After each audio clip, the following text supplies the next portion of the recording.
그리스도와의 동행 제3과 당신의 삶에 미치는 하나님의 말씀 세 번째 시간입니다.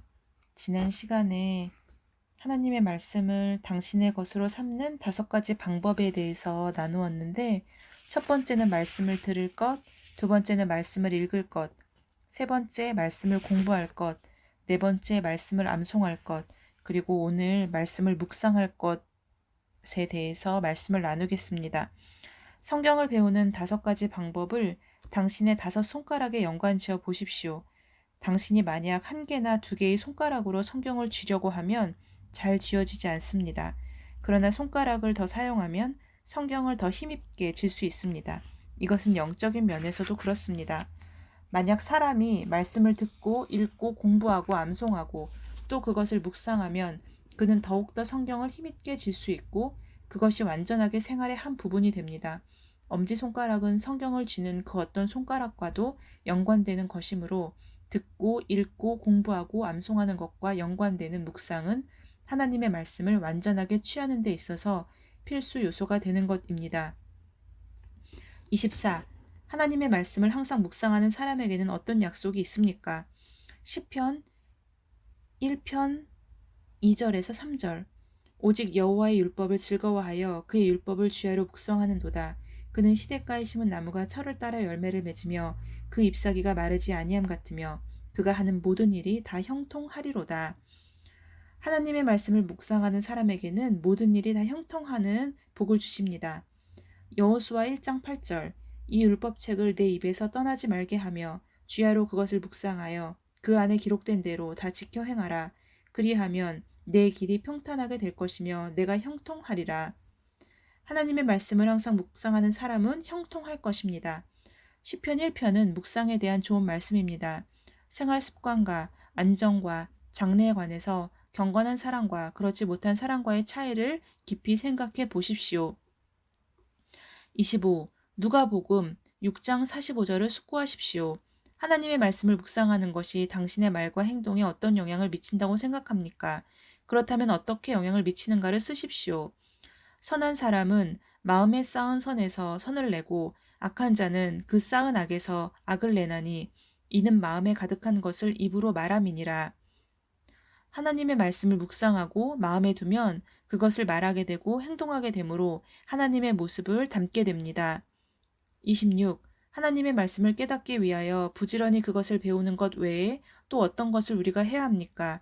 시편 119편 18절, 23절, 125절. 내 눈을 열어서 주의 율법에서 놀라운 것을 보게 하소서. 주의 손이 나를 만들고 세우셨사오니 내가 깨달아 주의 계명들을 배우게 하소서. 나는 주의 종이오니 나를 깨닫게 하사 주의 증거들을 알게 하소서. 하나님의 말씀을 깨닫기 위하여 부지런히 그것을 배우는 것 외에 우리들은 말씀을 깨달을 뿐 아니라 말씀을 배울 뿐 아니라 그리고 주의 증거들을 말함으로 복음을 전함으로 그것을 우리가 또 부지런히 해야 한다는 것입니다. 묵상이란 말씀을 깨닫고 적용하기 위해 기도하는 마음으로 생각을 되새기는 것입니다. 즉 당신의 생활을 하나님의 뜻에 맞추어 나가려는 목표를 가지고 하나님의 말씀과 당신의 생활에 대한 기도하는 마음으로 깊이 생각하는 것을 말합니다. 다음 2가지 질문이 당신의 묵상하는 데 도움을 줍니다. 1. 이 구절의 참 뜻은 무엇인가? 2. 이 구절은 내 생활에 어떻게 영향을 미쳐야 하는가? 이와 같이 하나님 말씀을 묵상하는 것은 다음 경우에도 해당됩니다. 설교를 들을 때, 매일 경건의 시간에 성경을 읽을 때, 당신이 공부한 것에 대하여 기도하고 생각할 때, 암송한 구절을 복습할 때. 27. 빌립보서 4장 8절에 있는 것과 같은 내용들에 대해 주님께서는 우리가 어떻게 하시기를 원하십니까? 끝으로 형제들아 무엇에든지 참되며 무엇에든지 경건하며 무엇에든지 옳으며 무엇에든지 정결하며 무엇에든지 사랑받을 만하며 무엇에든지 칭찬받을 만하며 무슨 덕이 있든지 무슨 기림이 있든지 이것들을 생각하라. 주님은 우리가 무엇에든지 옳고 무엇에든지 정결하고 무엇에든지 사랑받을 만하고 무엇에든지 칭찬받을 만 하기를 원하십니다. 이 구절을 묵상하고 참뜻을 생각하십시오. 경건, 정결, 칭찬받을 만하게 되기를 주님께서는 원하시고 그것은 우리가 그러기 위해서 우리는 주님의 말씀을 항상 마음속에 새겨서 그것에 대해서 기도하고 또 묵상을 해야 합니다. 이 구절이 내 생활에 어떤 영향을 미쳐야 하나 자신에게 물어보십시오.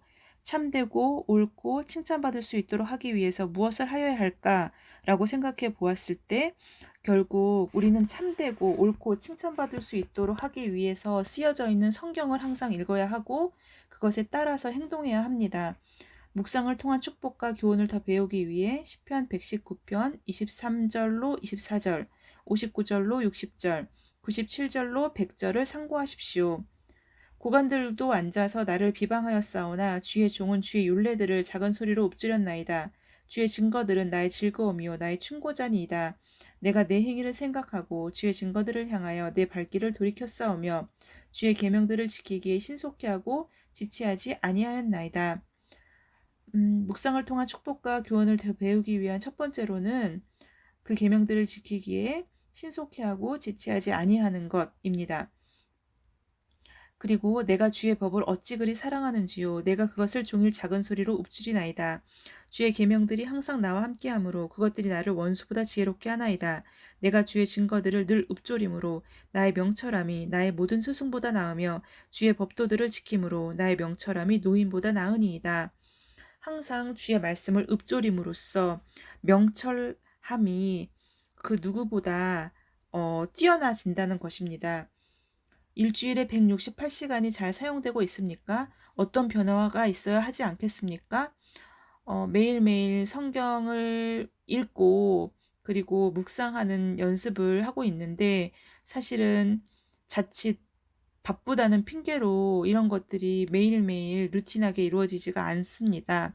그래서 내가 바쁘거나 바쁘지 않거나 그런 것에 흔들리지 않고 매일매일 동일한 하나님의 말씀 읽고 읊조리고 암송하고 묵상하는 것에 매일매일 이루어질 수 있는 그러한 행위를 해야겠다는 그러한 생각이 듭니다. 그럴 때 하나님께서 복을 주실 거고 또 그럴 때 하나님께서 칭찬해 주실 거라고 생각합니다. 그런 생활이 정결하고 경건하고 칭찬받을 만한 그러한 하나님의 종이 되는 것이 아닐까 생각합니다.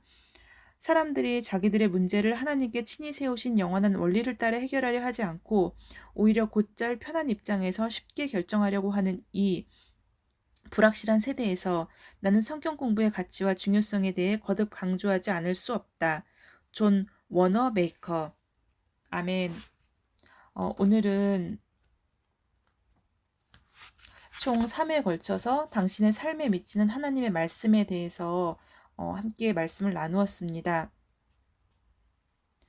맨 처음에 조지 밀러가 우리의 영적 생활의 활기에 대해서 이야기를 했고 이러한 영적 생활의 활기는 우리의 생각이나 생활이 성경에 사로잡혀 있는 정도의 정비례 할 것이다 라고 이야기를 했는데 동감하고 이러한 영적 생활의 활기를 찾는 것이 어떠한 육적인 생활 그리고 세속적인 마음 그리고 경쟁하는 그런 어떤 일상 그런 것보다 훨씬 더 가치 있는 일이라는 것을 깨닫게 됩니다. 이 영적 생활의 활기를 느낄 수 있도록 매일매일 성경을 읽고 묵상하도록 더욱 노력해야겠습니다. 샬롬.